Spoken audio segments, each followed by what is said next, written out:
chapter 17. Ahithophel said to Absalom, I would choose 12,000 men and set out tonight in pursuit of David. I would attack him while he is weary and weak. I would strike him with terror, and then all the people with him will flee. I would strike down only the king and bring all the people back to you. The death of the man you seek will mean the return of all. All the people will be unharmed. This plan seemed good to Absalom and to all the elders of Israel. But Absalom said, summon also Hushai the Arkite, so we can hear what he has to say as well. When Hushai came to him, Absalom said, Ahithophel has given this advice. Should we do what he says? If not, give us your opinion.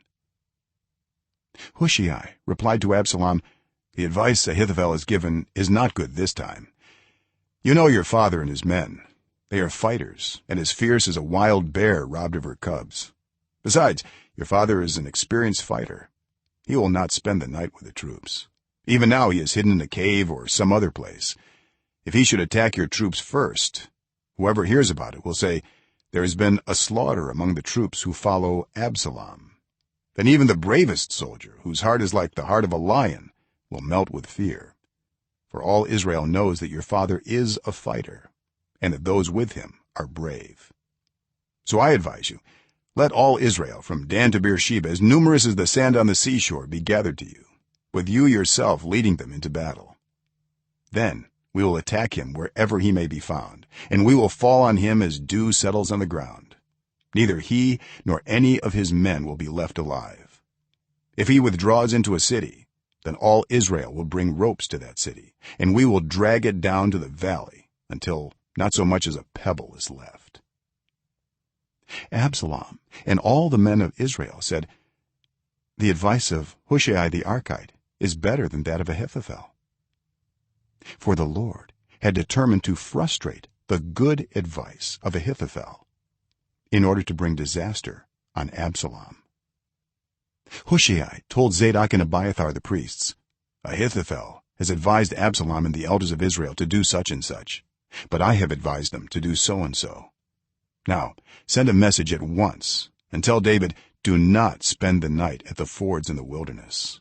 Cross over without fail, or the king and all the people with him will be swallowed up. Jonathan and Ahimaaz were staying at En-Rogel. A female servant was to go and inform them, and they were to go and tell King David, for they could not risk being seen entering the city. But a young man saw them and told Absalom. So the two of them left at once and went to the house of a man in Bahurim. He had a well in his courtyard, and they climbed down into it. His wife took a covering and spread it out over the opening of the well and scattered grain over it. No one knew anything about it. When Absalom's men came to the woman at the house, they asked, where are Ahimaaz and Jonathan? The woman answered them, they crossed over the brook. The men searched but found no one, so they returned to Jerusalem.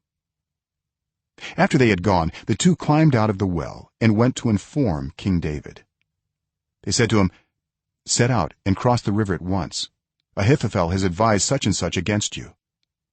So David and all the people with him set out and crossed the Jordan. By daybreak no one was left who had not crossed the Jordan. When Ahithophel saw that his advice had not been followed, he saddled his donkey and set out for his house in his hometown. He put his house in order and then hanged himself. So he died and was buried in his father's tomb. David went to Mahanaim, and Absalom crossed the Jordan with all the men of Israel. Absalom had appointed Amasa over the army in place of Joab. Amasa was the son of Jether, an Ishmaelite who had married Abigail, the daughter of Nahash and sister of Zeruiah the mother of Joab. The Israelites and Absalom camped in the land of Gilead.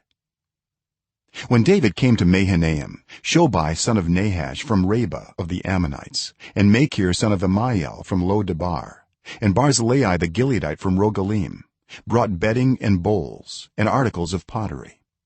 They also brought wheat and barley, flour and roasted grain, beans and lentils, honey and curds, sheep and cheese from cow's milk for David and his people to eat. For they said, the people have become exhausted and hungry and thirsty in the wilderness.